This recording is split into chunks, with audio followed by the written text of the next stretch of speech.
สวัสดีครับวันนี้เราจะมาทดสอบตัวพัดลมนะครับที่เราจะใช้ในการดิสชาร์จแบตเตอรี่กันนะครับตัวนี้เป็นยี่ห้อเดลต้านะครับรุ่น TFR 0812 XHE นะครับซึ่งสเปคเขาบอกว่ารับแรงดันที่12โวลต์ DC นะครับกินกระแสที่ 4.9 แอมป์นะครับแอมแปร์นั่นเองคือหน่วยของกระแสไฟฟ้านะครับที่จะดึงเข้าพัดลมตัวนี้นะครับก็เราจะมาทดสอบว่าพัดลมตัวนี้นะครับมันสามารถดิสชาร์จแบตเตอรี่ลิเธียมโพลิเมอร์ของเราเนี่ยที่แรงดันที่เกิน12โวลต์ได้หรือเปล่าครับก็เดี๋ยวผมจะทดสอบนะครับโดยมีpower supply นะครับที่สามารถบอกกระแสได้ด้วยนะครับแล้วก็แรงดันนะครับซึ่งผมจะ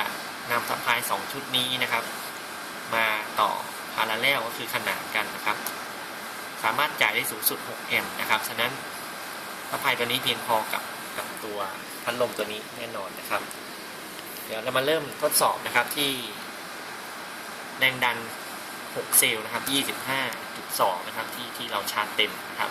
ปกติมันจะอยู่ที่ 22.2 นะครับแต่ชาร์จเต็มมันจะอยู่ที่ค่าประมาณนี้นะครับเดี๋ยวเรามาลองดูนะครับว่ามันกินกระแสเท่าไหร่นะครับที่6เซลล์นะครับเดี๋ยวทดสอบกันเลยนะครับเสียงอาจจะดังนิดนึงนะครับเพราะว่าพัดลมมันแรงมากมือนึงผมอาจจะต้องกดไว้นะครับ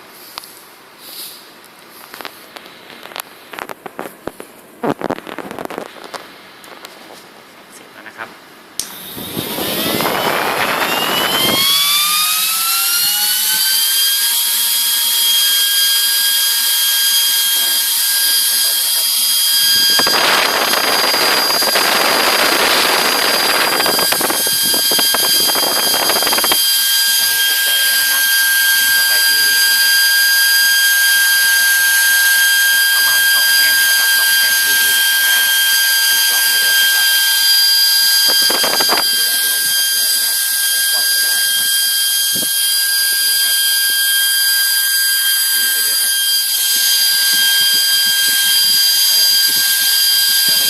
เราจะมาทดสอบที่แบบตามเทปปกติที่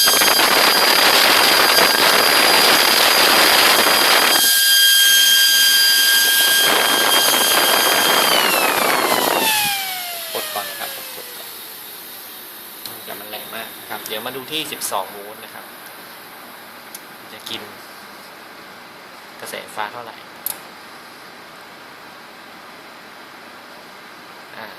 2โวลต์นะครับ 12.0 นะครับเสียบนะครับ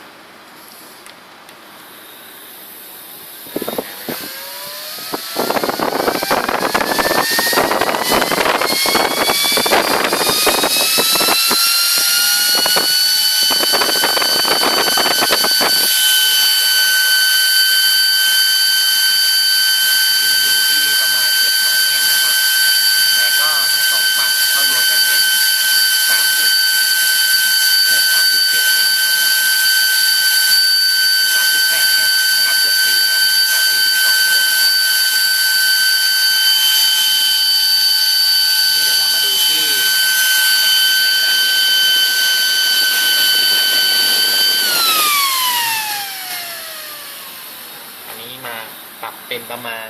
แบตเตอรี่3เซลล์เราจะชาร์จเต็มที่ประมาณ 12.6 นะครับ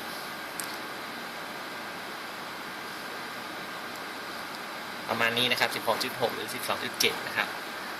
ลองดูนะครับเราดิสชาร์จแบตเตอรี่3เซลล์แบบเต็มๆเนี่ยกระแสจะกินไปเท่าไหร่นะครับตามสเปคคือ 4.9 นะครับ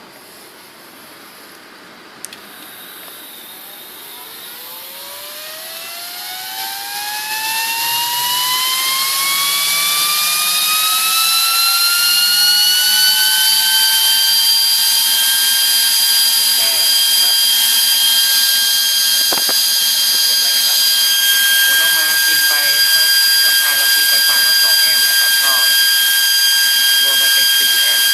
นะครับ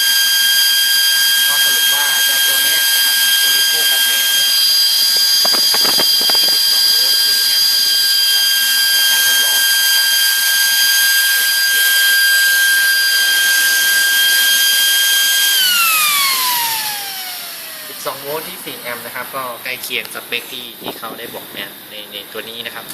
ใกล้เคียงสเปคเขาบอกอาจจะโอเวอร์นิดนึงนะครับแต่ก็ถือว่าใช้ได้นะครับครับก็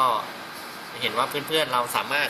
ใช้พัดลมตัวนี้ครับดิสชาร์จแบต6เซลล์ได้นะครับแต่อันนี้ผมลองกับ power supply นะครับยังไม่ได้ลองกับแบตเตอรี่จริงๆว่าดิสชาร์จที่4แอมป์เนี่ยครับจะที่12โวลต์เนี่ยมันจะใช้เวลาเท่าไหร่นะครับต้องไปคำนวณเอานะครับหรือทดลองจริงก็ได้นะครับแต่ที่6เซลล์เนี่ยอาจจะดิสชาร์จได้ช้ากว่าครับเพราะว่ากระแสมันจะกินน้อยกว่านะครับเนื่องจากแรงดันมันสูงกว่านั่นเองนะครับโอเคครับวันนี้ก็ขอจบการนะครับทดสอบพัดลมตัวนี้นะครับคราวหน้าอาจจะทดสอบกับแบตเตอรี่ลิเธียมโพลิเมอร์จริงๆนะครับว่ามันใช้เวลากี่นาทีนะครับในการดิสชาร์จแบตเตอรี่ในแต่ละรูปแบบนะครับโอเคครับขอบคุณมากครับ